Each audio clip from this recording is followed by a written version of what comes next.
Hey everyone, and welcome back to another Pudge to Princess segment of the Shivering Mouse Show. And I am so excited to have you here with me today. I did have to cut off my other video a little early because I caught Oliver running away with, of all things, my walking shoes. Now, those are kind of important for this portion of our show, so I had to go rescue them and bring them back home. You may be wondering how I'm doing after the first week of adding a little more exercise and water to our plan. I'll be happy to report that I've moved from 41.1% body fat to 40.1%, so we've lost 1%. You might think I should look a little more excited, but if you're familiar with dieting and nutrition, you know your first week or two of any change in plan usually revolves around a lot of loss of water weight, especially since part of my plan was adding more water into my diet. I tend to flush out a lot more salt. So, the first couple weeks I really don't use as a gauge to tell how my weight loss is going to go at any given time. This week we moved from 30 extra minutes of walking up to 35. By extra, again, I mean minutes on top of your normal daily routine. So if you normally walk your dog 2 times, you don't then get to look at your Fitbit and go, oh, that was 35 minutes. I guess I'm done. Nope, 35 on top of that, guys. Remember, we're training to walk so that eventually we can run.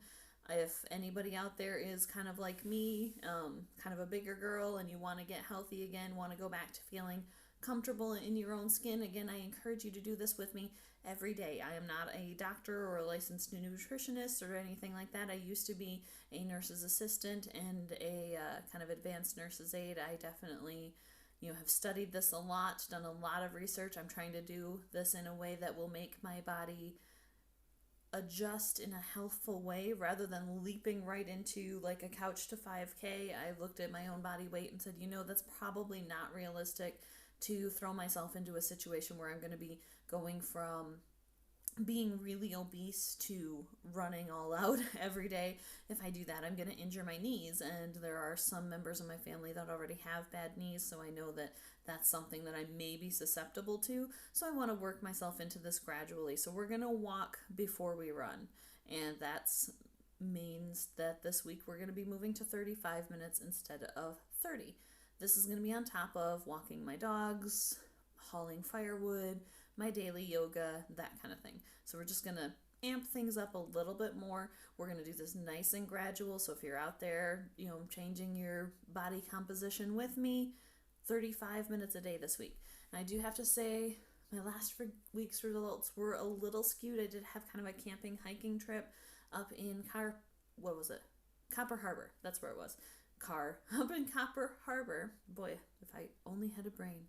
Up in Copper Harbor this week. So we hiked for about 3 days. So I know that that's going to throw off what would otherwise be my 35-minute mileage as well. But it was worth it because it was so beautiful and the leaves are starting to turn color, and it was really a gorgeous experience. I definitely encourage you, if you are trying to get fit, if you're not somebody with balance issues, pick a nice gentle hiking path if you're not having to do an absolute all-out run. It's a great way to get your exercise, and if you're like me and you're somebody who hates running, hates running and walking, it's great to be out in nature because it's a distraction. It's something else to look at. That's part of why I always get so excited about how many miles and steps I get in at Disney World too, because it's good to exercise when you don't even realize you're doing it because you're doing something you enjoy. For me, that tends to work a lot better than hopping on a treadmill in a gym looking at some fit person running in front of me and they're not jiggling anywhere while my pudding cup body is jiggling behind them going, 3 more minutes, I only have to endure this 3 more minutes. No, it's so much better when you're doing something that is actually pretty fun. And so for me, going out on kind of a color tour and hiking and seeing like Lake in the Clouds and the Porcupine Mountains and stuff like that was a much more rewarding experience than if I just walked on the treadmill.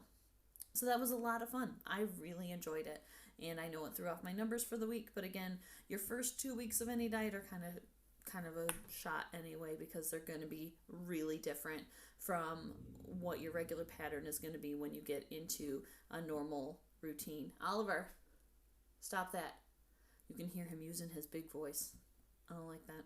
I don't like when he's being naughty over there. Today's tip of the week, just like how last week we wanted to add in more water, this week we're going to add another fluid. I want you to go ahead and put in some bone broth. For me, this is most beneficial for a breakfast first thing in the morning because my stomach's pretty sensitive when I first get up, especially to sweets. And so many breakfast foods are sweet. I really don't feel like cooking bacon and eggs every day, and I can't handle pancakes and French toast first thing when I wake up because that much sweet on my stomach is just gross, and then I feel gross the whole rest of the day. So for me, a little cup of bone broth is a nice light breakfast. It's not too calorie dense, but it's super nutritious, and you get to kind of start your day in a more nourished way rather than just empty pancake calories. I like it. It's great. And it's pretty easy to make. You just throw some bones in a pot, boil them for like 48 hours, throw in your favorite veggies, and you're good. This is especially beneficial for me because my butcher will give me a bunch of local, really good bones.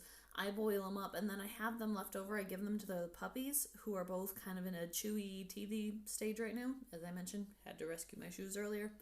So, it works out great for me. So, it gives them something productive to chew on without damaging the stuff I kind of want to keep around. And I get the nutrition out of it. I get some broth. I also give the broth to the puppies every day too, just a little bit.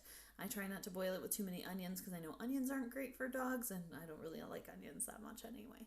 So that's my tip of the week. Throw a little extra bone broth in your diet. If you're a vegetarian, you can make broth with veggies. You won't get the collagen and the glucosamine and quite as much calcium and magnesium, but you do get all of the nutritional value of the vegetables that you put into them. So it's still beneficial. It's just kind of different benefits.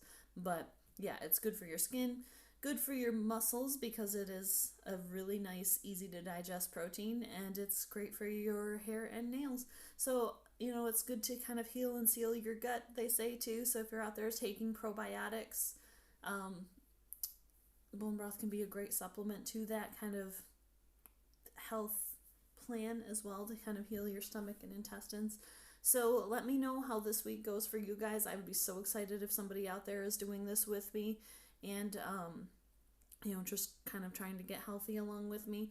We're increasing our exercise by 5 more minutes and adding bone broth. I like to have a cup of it again for breakfast and then right before my largest meal, just so that I consume a little bit less calories because the protein in the broth helps me feel full longer.